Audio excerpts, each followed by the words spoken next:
J Krishnamoorthy also became enlightened. See, let me be very clear. In the whole universe, there are only two types of enlightenment. One is through Vipassana, one is through Upasana.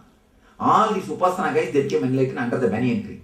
All these Vipassana guys, they became enlightened under the Bodhi tree. These two are the two energies. And here is the beauty, both are there. Here inside, you can see both are there. And there is one more category, you cannot be classified, totally confused. They became enlightened under the Ati tree. The Ati also is there. The Mahavir, that guy became enlightened under the Ati tree. That Ati also is there. He is neither Upasana nor Vipassana. Any other questions? Yes, Swami. When you talk about J Krishnamoorthy, I'm a little surprised in some way that we talk about him as an enlightened man. Surely he is a great enlightened master. But he wasn't honest about his relationship. No, he is honest. You see, there are different expressions. You see, Krishnamurthy is enlightened man, great enlightened man. As far as me concerned, the best intellectual expression, the most sophisticated expression happened on the planet Earth is J Krishnamoorthy. But he is not for a common man. He is not for a common man. But why does he preach, for example, celibacy? And then JK, no, he never preached celibacy. What is this? Or talk like he lived celibate. You see, commentaries on living never propagate celibacy. No, that's what I... From his early books, he has not spoken about celibacy. Please be very clear. I have read enough of his volumes. Neither his commentaries, you see, his major books, commentaries on living and freedom from the known, meditation, personal loss, freedom. None of these books speak about celibacy. He himself declares he is not recommending celibacy. Where you read his books that he is speaking about celibacy? No, I was speaking, listening to people who knew him and that he gave the impression that he lived a celibate life. I don't mean he wrote it. But No, he never gave the impression of he being a celibate. I was just surprised that he wasn't honest about the relationships he had with the women. That's all. No, he had enough relationship and he is open about it. You see, no, he was open about it. I think, at least I can say from the books which I have read, written by the intimate devotees, which is published by JK Foundation, which their own foundation, is very clear. They are very clear. I don't think he is dishonest. In that way, I don't think he is dishonest. I have not seen any dishonesty in his words and in his way of living. I don't know more about the insider's view, but from their books, I can be sure he is very open. He was very open. Any of you read his books? Yes, I have read. And I don't think anywhere he claimed himself as celibate. Anybody? No, he has not preached about morals. He has not preached about celibacy also. See. But he was not allowed to marry, by that man. No. Later on, I don't think he claimed himself as celibate or he preached celibacy. I don't know. At least from how much I have read, from there I could say very clearly that he is very honest. The Theosophists, they almost forced him to be a celibate. That is different. I was not a fan of And you see, I was not a fan of this man at all. But I've just heard a lot of this talk, just this last year or so, about people being very shocked now that the discoveries they've made and going with this and that man's wife. I mean, I don't care, but I just wonder why he would need to do this and couldn't just be totally honest if he was awakened. No. I don't think he was dishonest. That much only I know as far as the information I know. And one more thing, even if he has lived the way in which he wanted, and if he is giving a different view for the group, there must be some reason. You can't question about it. We have no right. Because Vivekananda, he is a great drunkard. Vivekananda is a big drunkard. He used to drink like anything. And none of his books speaks about it. Yeah. He's a great drunkard. Still now, on his birthday, they offer all champagne, all varieties. Some 20, 30 varieties, foreign varieties. They open and a big puja will be done. With a regular offering, just like this they offer. All foreign cigars and all foreign variety they offer. And big puja is, there's a small story, beautiful story. One of his disciples, Jocelyn MacLeod, young lady, she writes about the reminiscence. He was drinking, sitting and drinking. He was drinking too much. He had a liver problem also. He had a liver problem and he was diabetic. And she is trying to stop her. He was just smiling and he was continuing to drink. Then she started shouting, "What is this? What type of enlightened man you are? We are supposed to drink and you are supposed to stop us. Instead of that, you are drinking and we are stopping you. What kind of enlightened man you are?" She started shouting. Then he just laughed. He smiled and gave the cup. In the cup, little bit was there, the remaining thing. He just gave that and told her, "Drink." She just thought, all right, prasad. She just drank that bit. And she writes in her book, for more than 3 days, she was out of body. Just that one gulp. 3 days she was out of body. She writes, "The cup which is touched by him can create such a deep ecstasy and experience in me," means how much will be happening inside his body? What will be happening inside his body? You can't. You don't know. You can't say what is happening inside his body. Then he smiles and says, "Just to bring me down to live in this body, I have to keep something."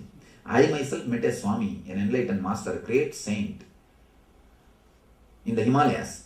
This guy, the moment he gets up from his bed, the first thing is not washing the teeth, ganja.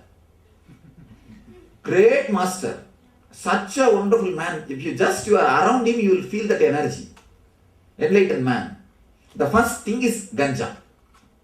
And before filling, he has got a small wooden. It is made out of a Ganga mati, Ganga sand, hookah. The Ganga mud, out of Ganga mud they make a small thing. On that only they fill the ganja and put the fire and smoke. In that he will put a copper coin. After smoking, he will empty that cup, it will be gold coin. And he will sell the gold and get a little more ganja. Purchase more ganja. That's all. I stayed with him more than 3 months. I've never seen him taking any food except ganja. Only ganja. And I am allergic to that smell. Somehow I don't like that smell. Whenever he starts smoking, I sit little away from him. And one day I asked him, "Swami, why do you smoke so much of ganja?" Then he started laughing and he said, "If I don't, I won't be able to keep this body." He won't be able to keep this body. So, when you can't measure master's activities. With your intellect, if you measure, you will only fail. How much you try to measure, you will only be trapped. It can never give you anything. You will see one thing, masters again and again say, first of all, they don't judge you. Then why do you judge them? Why do you judge them? You can't. You can't judge them. I'm not judging, I'm just wondering. I'm just wondering if he wasn't honest. It doesn't make sense to me not to be honest. One thing, even your so-called honesty is your morality, ma. You have an idea about something about honesty. And he might have had his own reason. Maybe he wanted to help somebody by showing himself as a celibate. You see, for some disciples, he must have given a celibacy as a vow. Somebody walks through celibacy and becomes enlightened. Somebody walks through a normal life, the so-called normal life, and becomes enlightened. So when he wants to give a celibacy ideal to some devotee, some disciple, he might have, there may be a need that he has to project himself as an ideal. So he might have used that as a technique. There is every chance. And when that devotee he writes, "Oh, Krishnamurthy is the greatest celibate," in his reminiscences. For somebody, he may have to show himself as an open person. So he would have been open. According to me, Krishnamurthy can neither be celibate nor be a married guy because he is not a body. Krishnamurthy can't be understood as you understand him by books or by reminiscences. He can be understood only, he can be experienced only as an energy when you live around him. That's all. All other ideas you have about Krishnamurthy is only your ideas about him not what he is. You understand? You can't understand what he is. And now, if you have the feeling he is honest, again it is only your idea. If you have the feeling he is dishonest, again it is only your idea. By not judging, there is a possibility of you getting help from him. But by judging, you close the one door, one possibility of you being helped by him. That's all. That much only I can say from from my from as far as my understanding goes. That much only I am able to express. So, you see, masters use so many things as a technique. You understand? There are thousands of techniques. It's just because there's so much talk about it in Bangalore at the moment, and I was just wondering. You understand? So, I don't think we can first of all judge them.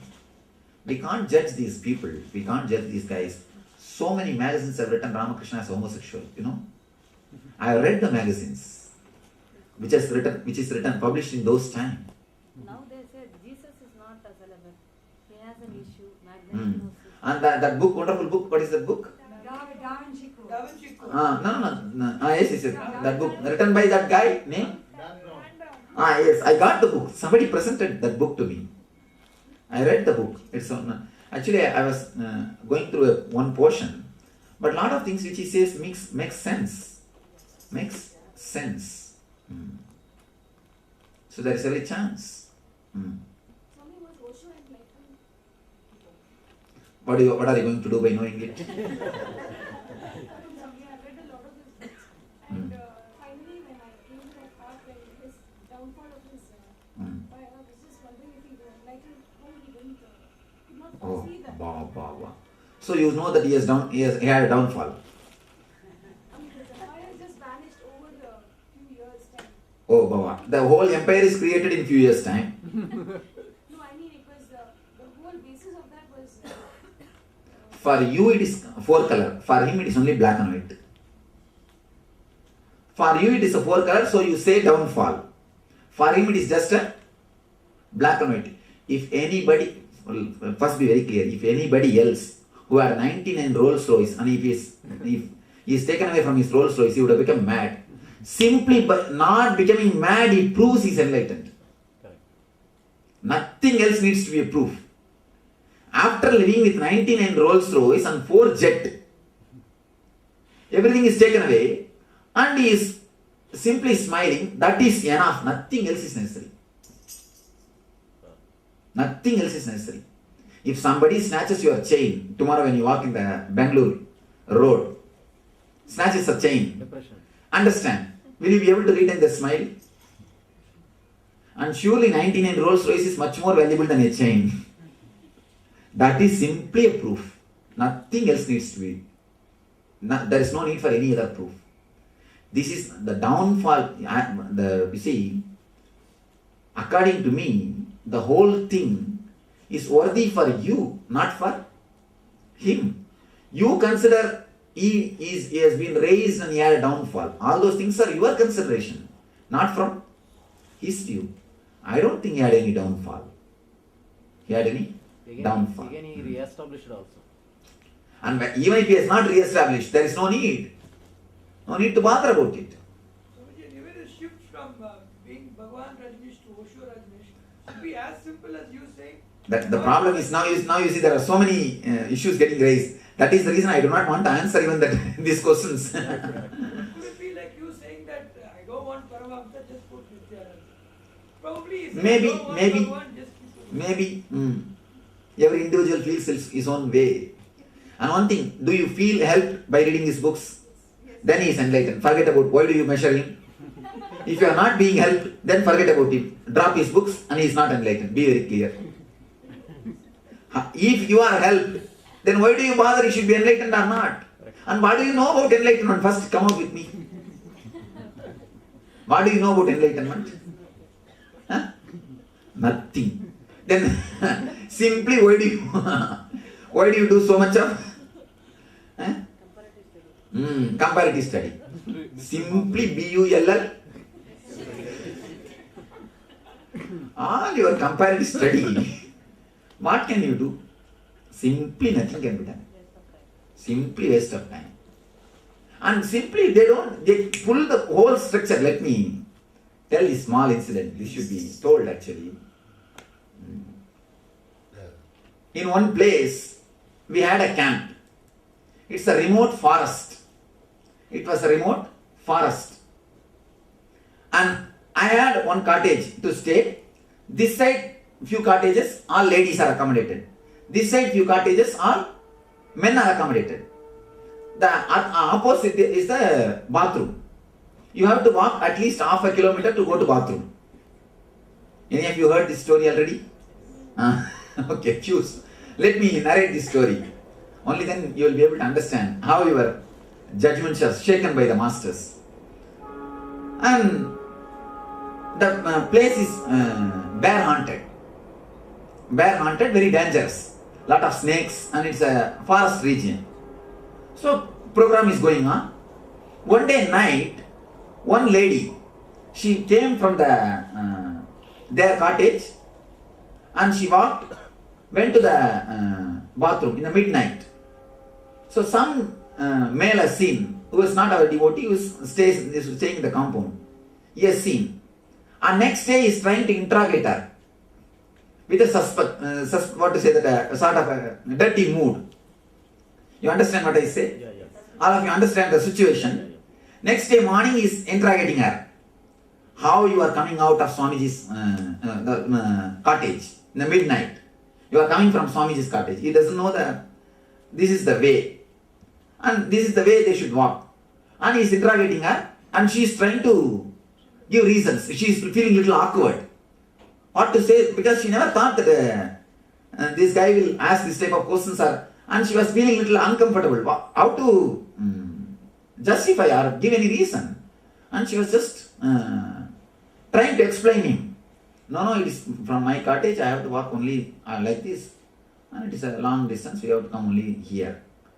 Then suddenly I appeared in the scene, I understood the scene. I just started firing her. Don't you have brain? You could have knocked my room. In my room there is a Latin bathroom, you could have used that. Sleep in my room and go tomorrow morning. Why are you walking in the night? Midnight, so many animals, wild animals are here. Can't you sleep in my room and go next day morning? Don't you have brain? The fellow is simply fallen, dropped dead. Simply the guy dropped dead. Nothing else. Your whole judgment, your whole idea, everything is gone. In 1 minute, the whole thing will be crushed. You understand? If you live with your ideology, you will only continuously judge. It will not end, ma. Be very clear. It will not end. You see, even after death, Krishnamurthy is not able to escape from rumors. See the problem. Even after death, this guy is not able to escape from the rumors. Even after death, he is not able to escape from the rumors. How will I be able to escape from the rumors when I am alive? I always tell people, as long as I am a male, there will be rumors. And one more thing, I am little young also. Third thing, little handsome. So, as long as all these things are there, we can never escape from the rumors. It will be a part of our life. It will be part of our routine. Okay.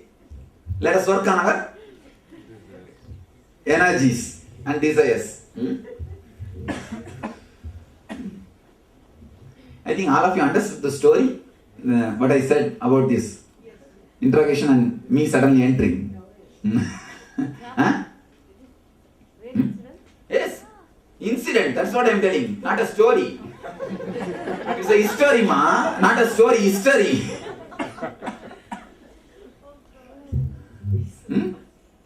Huh? Oh, you thought this is a story? No, it's an incident, happened.